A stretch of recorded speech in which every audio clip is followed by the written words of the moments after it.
qual é a origem do arrebatamento secreto? O que cria a Igreja primitiva? Hoje em dia, a esmagadora maioria dos pastores, dos pregadores, dos teólogos e dos diferentes ministérios e igrejas cristãs pregam e ensinam que a Igreja de Cristo será arrebatada antes da grande tribulação e que ela não irá sequer ver o Anticristo, ao que chamamos de visão pré-tribulacionista. Além disso, é ensinado, já desde cedo, aos novos convertidos e mesmo antes que eles concluam a leitura bíblica, que o arrebatamento é algo iminente e que não depende de que nenhum sinal prévio antes se cumpra e que pode-se dar a qualquer momento, ao que chamamos de doutrina da iminência. Ademais disto, é propagado como verdade absoluta e irrefutável ou dogma em muitas igrejas que Jesus virá secretamente e às escondidas para arrebatar a igreja antes do início dos 7 anos da 70ª semana de Daniel, que muitos erradamente chamam de 7 anos de tribulação ou de 7 anos de grande tribulação, e depois viria visivelmente para ajuntar Israel e implantar o milénio 7 anos depois, dividindo assim a vinda de Jesus Cristo em 2 vindas diferentes ou a sua segunda vinda em 2 fases distintas e separadas no tempo. Mas será isto a verdade que nos ensinam as Escrituras? E qual era a fé dos primeiros cristãos apostólicos da Igreja que se iniciou em Jerusalém após o dia de Pentecostes e 50 dias após a crucificação de Jesus no Calvário? Didaquê, entre 70 e 90 depois de Cristo.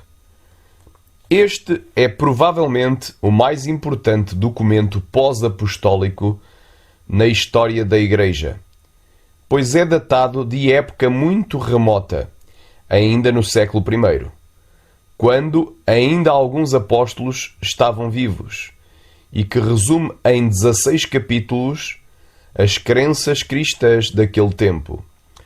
O último capítulo é o que desperta maior interesse nosso, pois é o que trata especificamente sobre escatologia, sobre os acontecimentos dos últimos dias. Ele diz: de facto, nos últimos dias se multiplicarão os falsos profetas e os corruptores.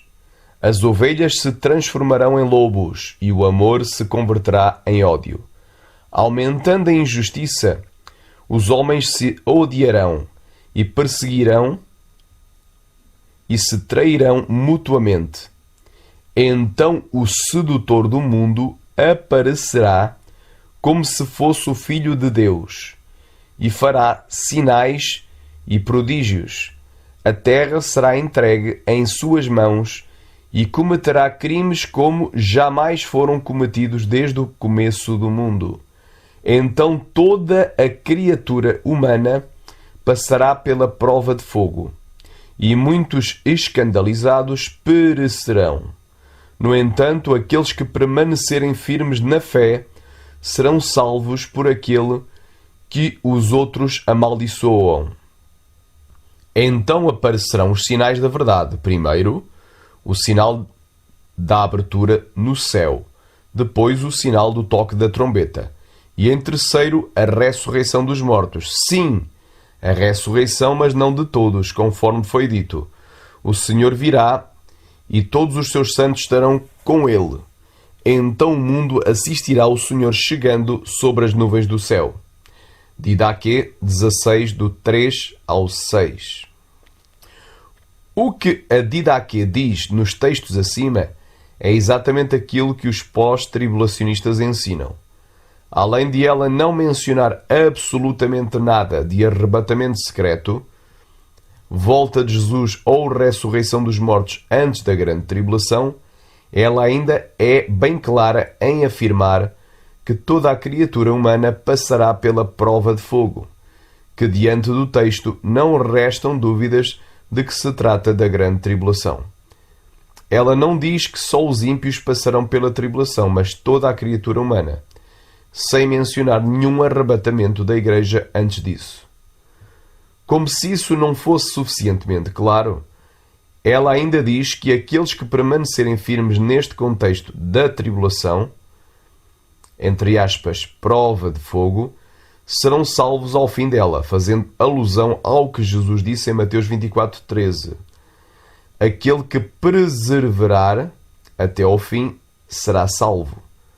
Não é o ensino de que o crente será arrebatado antes de passar pela tribulação, mas sim de que será salvo depois de perseverar até ao fim da tribulação. Mas o mais importante foi mesmo reservado para a última declaração do livro, onde a Didáquia sintetiza os últimos acontecimentos. Primeiro, o sinal da abertura do céu, que se refere ao sinal da volta de Jesus, Mateus 24:30, sendo seguido pelo toque da trombeta e pela ressurreição dos mortos. Esta ressurreição, obviamente, se refere a uma ressurreição pós-tribulacionista, pois está situada após a volta visível de Jesus. Ela não fala nada sobre uma volta de Jesus ou sobre uma ressurreição que ocorra antes da tribulação, como os pré-tribulacionistas creem, o que seria da maior importância por ter sido escrito do que estar omisso no texto. Epístola de Barnabé, entre 70 e 100 depois de Cristo. Barnabé era, segundo Atos 14:14, também um apóstolo que foi companheiro do apóstolo Paulo e que o acompanhou na sua primeira viagem missionária, e sendo por isso um elo direto entre aquele que viu Jesus no caminho de Damasco e uma fiel testemunha de qual seria a visão acerca do arrebatamento que tinham os cristãos da igreja primitiva. A pedra de tropeço final está próxima. Portanto, temos que prestar atenção nos últimos dias, porque todo o tempo da nossa fé de nada nos aproveitará, a não ser que agora, neste tempo do iníquo, possamos resistir. E também a chegada de pedras de tropeço, de modo a que aquele negro, referindo-se ao Anticristo, não venha arranjar maneira de se intrometer. Epístola de Barnabé 4, do 3 ao 9. Vejam que aquilo que estava próximo nos últimos dias era o surgimento do iníquo e não o arrebatamento pré-tribulacional. Pastor de Hermas, entre 95 e 150 depois de Cristo. Benditos sois vós, quantos os que perseverarem a grande tribulação que está vindo, e quantos os que não negarem a sua vida, o seu Cristo. Pastor de Hermas, Visão 2:2-7. Aqueles, portanto, que continuarem a perseverar e sejam postos no fogo, serão purificados através dele. Porque assim como o fogo lança fora a sua impureza, também nós devemos lançar fora toda a tristeza, e seremos feitos purificados. Portanto, não cesseis de falar estas coisas aos ouvidos dos santos. Esta é então o tipo de grande tribulação que está para vir. Pastor de Hermas, Visão 4.3. Ireneu, entre 130 e 202 depois de Cristo, era discípulo de Policarpo, que foi discípulo direto do apóstolo João, e talvez o mais importante de todos os antigos pais da Igreja, e o elo mais próximo daquele que escreveu o livro de Apocalipse. E eles, falando dos 10 reis, farão assolada Babilônia e a queimarão com fogo, e darão o seu reino à besta, a qual porá a igreja para fugir. Depois disso, eles serão destruídos pela vinda de Nosso Senhor. Contra Heresias 5.26.1. Porém, conhecendo o número exato declarado pela Escritura, que é o de 666, devem esperar, em primeiro lugar, a divisão do reino em 10, logo, no momento seguinte, quando esses reis estejam governando e começando a colocar os seus assuntos em ordem e a desenvolver os seus reinos, deixem que eles saibam, para dar a conhecer aquele que virá reclamando o reino para si mesmo e atemorizará aquelas pessoas de quem temos falado, tendo um nome que consiste no número mencionado anteriormente. Isso é realmente a abominação da desolação. Então, é mais acertado e menos danoso esperar o cumprimento da profecia do que ficar fazendo adivinhações ou predições acerca dos possíveis nomes que este anticristo possa ter, já que se pode encontrar muitos nomes que possam conter o número mencionado e a mesma interrogação seguirá sem resolução. Mas ele, falando do apóstolo João, indica agora o número do nome, falando da marca da besta, para que quando este homem venha a nós, falando da igreja, o possamos evitar, estando avisados de quem ele é, o anticristo. Contra Heresias, capítulo 30, versículo 4.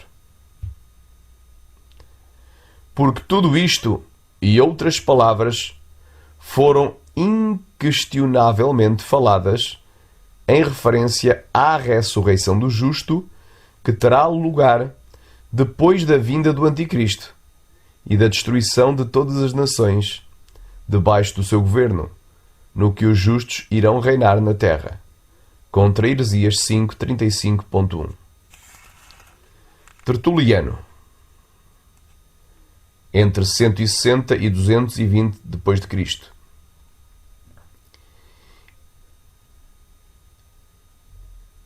E a besta, o anticristo, que é o falso profeta, vai fazer guerra contra a Igreja de Deus. Desde então, ambas as escrituras indicam os estágios dos últimos dias e concentram a colheita da esperança dos cristãos mesmo no fim do mundo. Tertuliano sobre a ressurreição da carne, capítulo 25. Justino, o mártir, entre 100 e 165 depois de Cristo. Em seu diálogo com Trifão, Justino, que viveu na segunda era apostólica, deixou claro que os cristãos passarão pela grande tribulação. 2 adventos de Cristo têm sido anunciados. Um no qual ele veio como sofredor, despido da sua glória, honra e foi crucificado. Mas a outra, na qual ele virá do céu com glória, quando o homem da apostasia, que fala coisas altivas contra o Altíssimo, se atrever a cometer iniquidades contra nós, cristãos, contra nós que, conhecendo a religião através da lei e da palavra que saiu de Jerusalém pela obra dos apóstolos de Jesus, nos refugiamos no Deus de Jacó e no Deus de Israel. Agora é evidente que ninguém pode atemorizar ou subjugar a nós que temos crido em Jesus no mundo, porque esse é o plano que, através da perseguição, crucificados e lançados às feras da terra, às chamas e fogo e todas as outras formas de tortura. Porém, enquanto mais essas coisas acontecem, mais outros em grande número vêm à fé e glorificam o nome de Deus através do nome de Jesus. Justino, Diálogo com Trifão, capítulo 110. Além de Justino mencionar apenas duas vindas de Cristo, uma há 2000 anos sem glória e outra no futuro com glória, sem fazer qualquer alusão a duas fases da segunda vinda de Cristo inventadas por Darby, ele ainda afirma que o Anticristo cometerá iniquidades contra nós, os cristãos, o que só, por si, pode significar que nós passaremos pela grande tribulação e que nós veremos o Anticristo. Ele não estava se referindo a falsos cristãos, pois falsos cristãos nem são cristãos de facto, mas a cristãos mesmo. Tanto é que ele coloca o pronome nós, incluindo ele próprio e os demais cristãos aos quais ele escrevia e representava. Esses cristãos são descritos como sendo aqueles que se refugiam no Deus de Jacó e no Deus de Israel. Os falsos cristãos não se refugiam no Deus verdadeiro. Eles apenas fingem adorar a Deus, mas o seu coração está longe dele. Justino claramente tinha em mente os cristãos verdadeiros como ele e como as pessoas a quem ele escrevia. É por isso que ele diz que nós, os cristãos, passaremos pela perseguição que ele descreve como sendo o lançamento às feras, o fogo e outras formas de tortura da época. Ele não excluía os cristãos da grande tribulação, ao contrário, os incluía. A convicção de Justino da verdade do Cristo era tão completa que ele teve morte de mártir, sendo decapitado no ano 165 d.C. Hipólito de Roma, entre 170 a 235 d.C. Hipólito escreveu na passagem do 2º para o 3º século depois de Cristo e era discípulo de Ireneu e é descrito como sendo o maior teólogo romano daquela época e produziu um tratado que trata exclusivamente de escatologia, chamado Tratado sobre Cristo e o Anticristo. Nele, Hipólito deixa claro por diversas vezes que os cristãos passarão pela grande tribulação e que só serão arrebatados depois dela. Ele diz: mas, como o tempo nos força a considerarmos de imediato a questão proposta, e quanto ao que já foi dito na introdução em relação à glória de Deus, que seja suficiente, é conveniente que tomemos as próprias Escrituras na mão e que por elas achemos o que significa e de que maneira se dará a vinda do Anticristo, em que ocasião e em que tempo este ímpio se revelará, de onde e de qual tribo ele sairá, qual o seu nome, o que indica o seu número nas Escrituras, como ele obrará o erro entre os povos, reunindo-os dos confins da terra, como desencadeará a tribulação e a perseguição contra os santos, como se vai autoglorificar como Deus, qual será o seu fim, como o repentino aparecimento do Senhor se mostrará no céu, como será a consumação do mundo e o que deve ser o reino glorioso e celeste dos santos quando reinarem juntos com Cristo, e qual a punição do malvado pelo fogo. Tratado sobre Cristo e o Anticristo, capítulo 5. Hipólito situa a reunião dos santos como um acontecimento no final da grande tribulação após a consumação do mundo e não antes da tribulação. Para reforçar este pensamento, ele diz que o Anticristo desencadeará perseguição contra os santos, que em toda a sua obra se refere aos cristãos. É interessante notar que em nenhum momento de sua extensa obra, que trata exclusivamente de escatologia, ele faz alusão a uma volta secreta de Jesus e a um arrebatamento pré-tribulacional, algo que seria da maior importância caso realmente existissem e que não poderiam ficar de fora. Ele também diz: sendo cheio de engano, e elevando-se contra os servos de Deus no desejo de afligi-los e persegui-los pelo mundo por não darem glória a Ele, o Anticristo ordenará que todos ofereçam incenso em todos os lugares, de maneira que a ninguém dentre os santos será possível comprar ou vender sem que primeiro sacrifiquem. Este é o significado da marca recebida na mão direita. Tratado sobre Cristo e o Anticristo, capítulo 49. Com isso, ele deixa claro que os servos de Deus, os santos, passarão pela grande tribulação. Ele não faz qualquer menção especial aos israelitas, como o fazem os pré-tribulacionistas. Ao contrário, ele identifica os santos e servos de Deus que João cita no Apocalipse como sendo a Igreja. Sobre a tribulação da perseguição que deve cair sobre a Igreja, por parte do adversário, João também assim fala, e viu-se um grande sinal no céu. Uma mulher vestida do sol, tendo a lua debaixo dos seus pés, e uma coroa de 12 estrelas sobre a cabeça. E estava grávida e com dores de parto, e gritava com ânsias de dar à luz. Tratado sobre Cristo e o Anticristo, capítulo 60. Ele diz que a Igreja será perseguida na grande tribulação, e que terá que escapar de cidade em cidade e buscar esconderijo nos desertos e nos montes por causa do Anticristo. O tirano, Anticristo, deve reinar e perseguir a Igreja que escapa de cidade em cidade em busca de esconderijo nos desertos e entre os montes. Nenhuma outra defesa senão as duas asas de uma grande águia, que significa a fé em Cristo Jesus, que estendendo as suas mãos sobre esta árvore sagrada, abrindo as duas asas, a esquerda e a direita, chama todos os que nele acreditarem, cobrindo-os como uma galinha e seus pintinhos. Tratado sobre Cristo e o Anticristo, capítulo 61. Cipriano de Cartago, século III. O dia de aflição começou a pairar sobre as nossas cabeças, e o fim do mundo e o tempo do Anticristo já se aproxima, para que nós, falando da Igreja, estejamos todos preparados para a batalha. Uma severa e feroz luta está agora nos ameaçando. Epístola 55.1.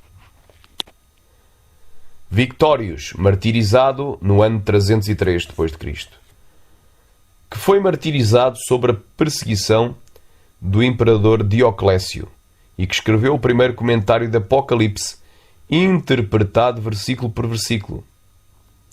Escreveu: O Senhor, admoestando as igrejas em relação aos dias finais, disse: Mas quando virdes o vilipêndio de que falou o profeta Daniel está no lugar santo, aquele que lê entenda, pois isso será um afastamento contra o homem firme, seduzido pelos falsos sinais e prodígios, que será afastado da sua salvação. Comentário sobre Apocalipse, capítulo 13, versículo 13. Éfren o Sírio, de 306 a 373 d.C. Depois de todas as provas apresentadas que apontam unanimemente ao pós-tribulacionismo como sendo a crença unânime dos pais apostólicos, os pré-tribulacionistas tiveram que pesquisar por décadas os escritos de todos os pais da Igreja para ver se encontravam uma brecha de uma declaração que favorecesse a sua tese. De facto, o pré-tribulacionista Gunt Jeffrey disse que ficou mais de uma década estudando os escritos patrísticos e outros documentos históricos da Antiguidade para ver se achava qualquer declaração que favorecesse essa teoria moderna, para rebater a afirmação de que nunca, em momento nenhum da história, alguém supôs um arrebatamento pré-tribulacional antes de John Darby, em pleno século XIX. E depois de mais de uma década procurando, ele achou um único trecho de um único autor, e ainda por cima de forma isolada e descontextualizada, portanto o texto fora do contexto. Trata-se de um texto recentemente descoberto e atribuído por alguns a Éfren da Síria, que diz que os santos e escolhidos serão reunidos antes da tribulação que há de vir e serão levados ao Senhor para não verem a confusão que dominará o mundo por causa dos pecados. Foi o suficiente para que alguns pré-tribulacionistas fizessem a festa por terem achado um único trecho de um único autor contradizendo toda a história de séculos de cristianismo apostólico unanimemente pós-tribulacionista. Mas há dois problemas com este texto. Primeiro, ele provavelmente não foi escrito pelo próprio Éfrem da Síria, mas por um pseudo-Éfrem, ou seja, um falsário, se querendo passar pelo verdadeiro Éfrem. O verdadeiro é do século IV. O falsário é do século XII. Em segundo lugar, quando contextualizamos a passagem, vemos que nem mesmo aquele trecho escrito pelo falsário serve para provar que alguém alguma vez já creu no pré-tribulacionismo antes de Darby, pois o autor não entendia pelo termo tribulação aquilo que entendemos hoje, isto é, a grande tribulação apocalíptica.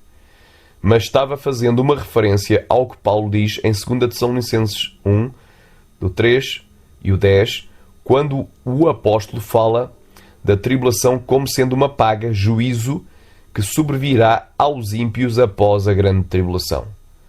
Em outras palavras, Éfrem da Síria, ou o falsário que se passou por ele em outra ocasião, era tão pós-tribulacionista quanto qualquer outro autor da sua época. Quando ele diz que os santos serão recolhidos antes da tribulação, ele apenas está dizendo que os santos serão recolhidos antes do juízo, condenação, que Deus dará aos ímpios.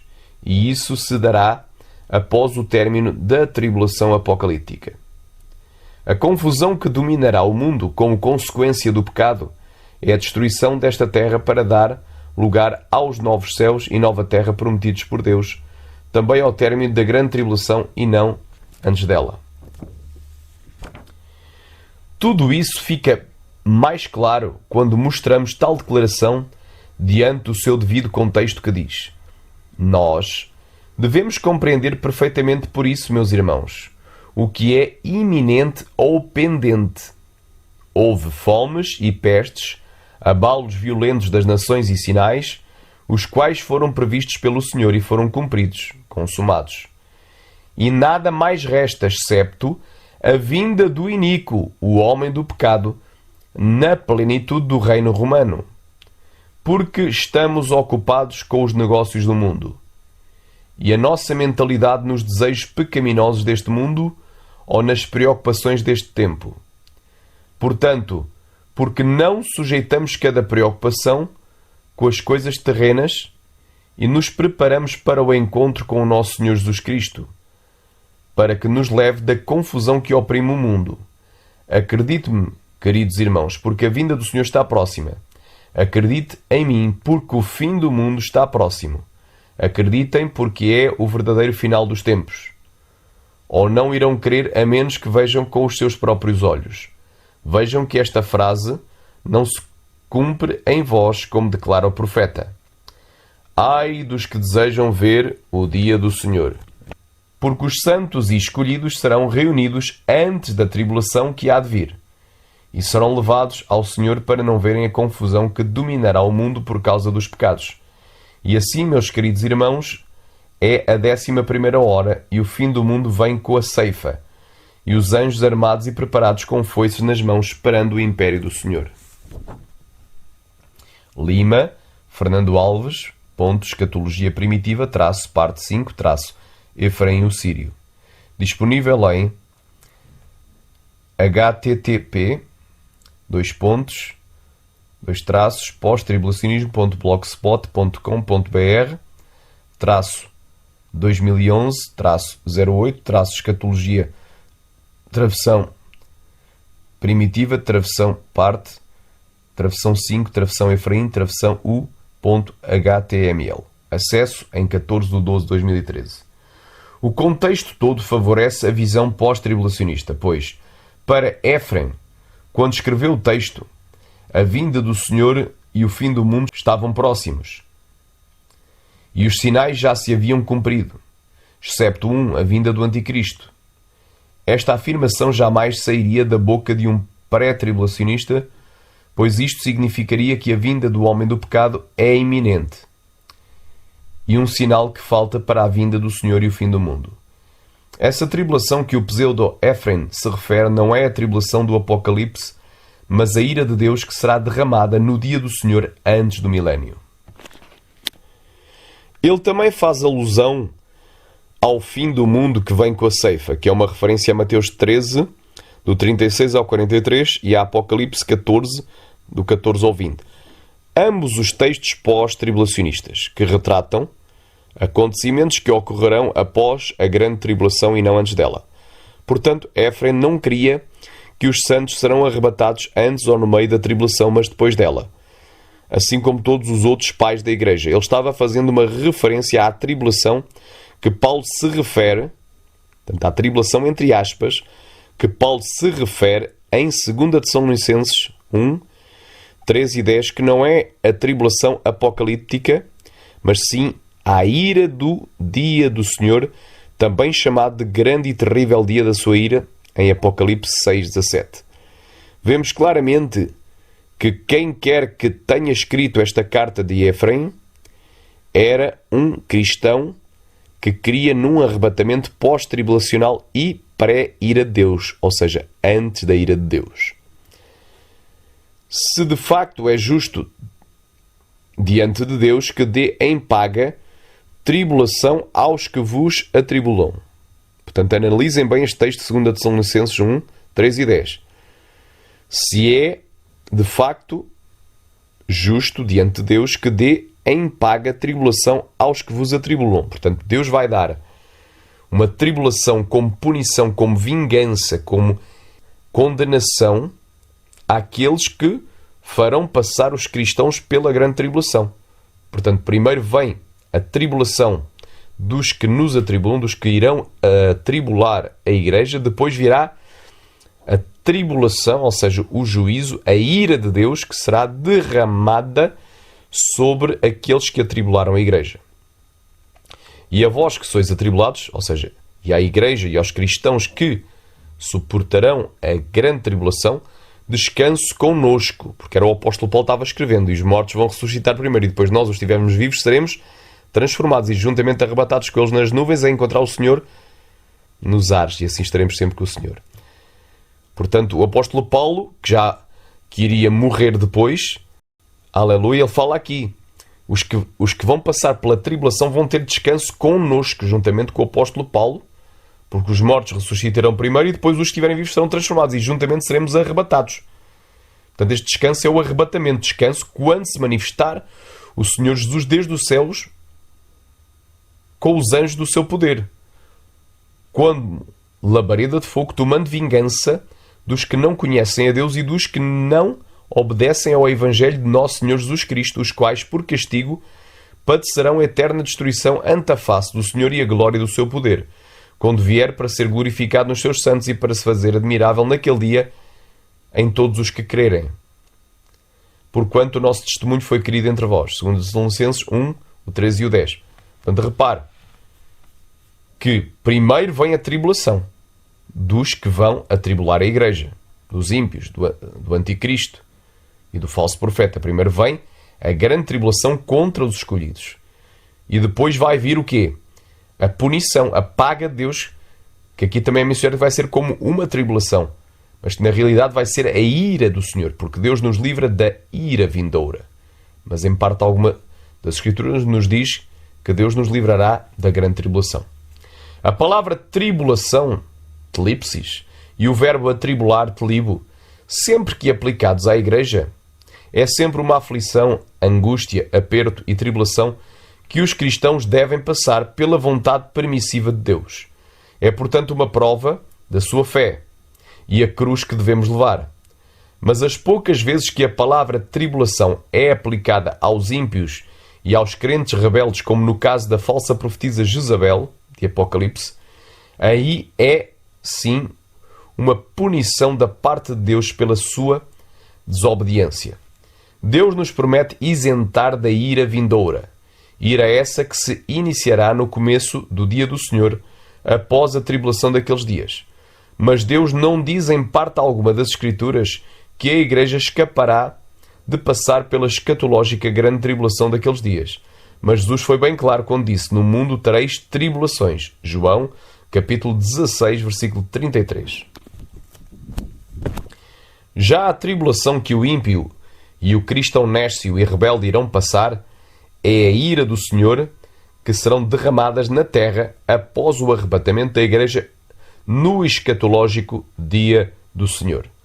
Concluímos, pois, que todos os antigos cristãos criam certamente que passariam pela grande tribulação escatológica e que enfrentariam uma feroz perseguição da parte do anticristo, e que, embora pudesse haver divergência quanto a detalhes, como por exemplo a duração da grande tribulação, todos criam sem exceção que seriam arrebatados somente após a tribulação daqueles dias e não antes desta. E se a igreja primitiva em uníssono cria que passaria pela grande tribulação e que não seria arrebatada antes da perseguição do anticristo, de onde surgiu a ideia de um arrebatamento secreto e pré-tribulacional e como isso se espalhou pelas igrejas? Essa ideia surgiu somente no século XIX, no ano de 1827, com John N. Darby, teólogo e que foi um dos primeiros líderes do movimento separatista recém-fundado em 1825, denominado os Irmãos de Plymouth, de Dublin, na Irlanda. Os biógrafos de Darby o chamam de o pai do dispensacionalismo moderno. Darby, sem dúvida, foi o principal porta-voz desta alternativa escatológica que divide a volta de Cristo em duas etapas. A esmagadora maioria do seu tempo, porém, não aceitaram esta teologia. Entre os contemporâneos de Darby que rejeitaram o pré-tribulacionismo estão George Mueller, William Booth, fundador do Exército da Salvação, Charles Spurgeon, ou Carlos Spurgeon, e um teólogo chamado Samuel Prideaux Tregel. Tregel foi um teólogo do século XIX integrante dos Irmãos, o mesmo grupo a que Darby pertencia. Todos estes, sem exceção, diziam que as ideias de Darby acerca do arrebatamento da Igreja eram uma nova doutrina nunca dantes ensinada. Mas Darby, apesar da oposição da maioria dos seus conterrâneos e em suas viagens missionárias aos Estados Unidos, fez um enorme esforço em propagandear esta nova doutrina em seus encontros evangelísticos e em conferências sobre escatologia.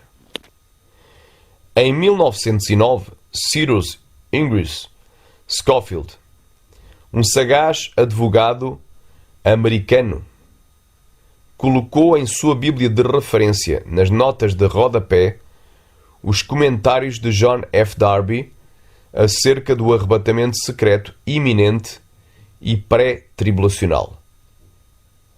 E através da Moody Press de Dwight L. Moody, essa Bíblia alcançou todos os seminários de teologia, passando a ser, a curto prazo, a Bíblia de cabeceira dos seminaristas, que tinham, muitos deles, adotado os seus comentários como se fossem verdades absolutas da própria Palavra de Deus. Também através da Moody Press, que era a principal distribuidora de literatura cristã de muitas denominações evangélicas e a maior distribuidora para as Assembleias de Deus, que são a maior denominação pentecostal do mundo, conseguiram passar essa nova doutrina para o meio pentecostal.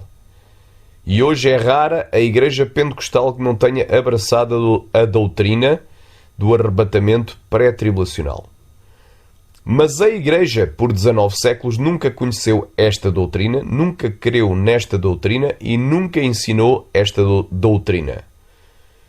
E será que a verdade esteve por tanto tempo escondida aos olhos dos cristãos e só ao fim de 19 séculos é que a descobriram? Eu creio que não. Finalizaremos este estudo com o testemunho maior que vem da Palavra de Deus e com 3 testemunhas de peso.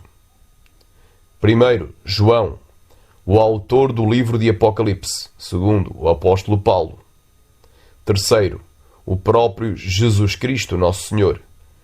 E em ambos os testemunhos concordam que a Igreja só será arrebatada depois da grande tribulação e não antes dela.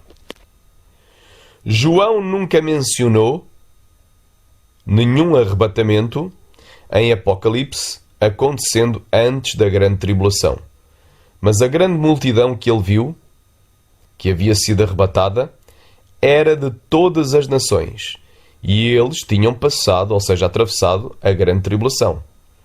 E foram arrebatados só depois que o número dos mártires do quinto selo se completassem.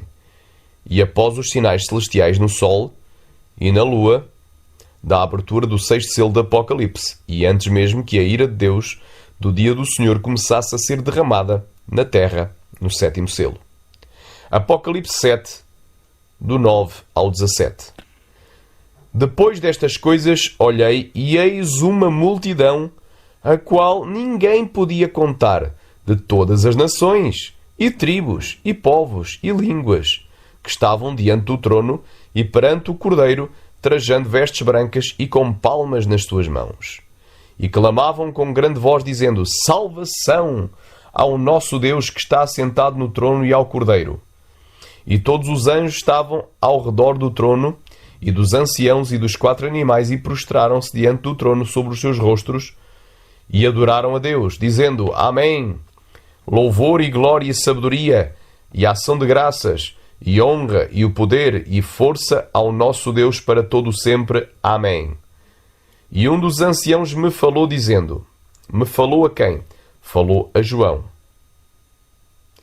Estes que estão vestidos de vestes brancas, quem são e de onde vieram? E eu disse-lhe: Eu quem? João disse para quem? Para o ancião: Senhor, tu o sabes.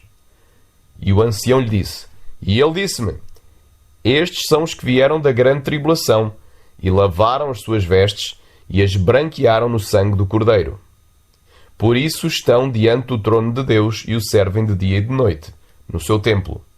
E aquele que está assentado sobre o trono os cobrirá com a sua sombra. Nunca mais terão fome, nunca mais terão sede, nem sol, nem calma alguma cairá sobre eles. Porque o Cordeiro que está no meio do trono os apacentará, e lhes servirá de guias para as fontes vivas das águas, e Deus limpará de seus olhos toda a lágrima. E de igual modo, Paulo, o apóstolo, relatou que é preciso que aconteçam 2 coisas antes da vinda de Jesus para o arrebatamento.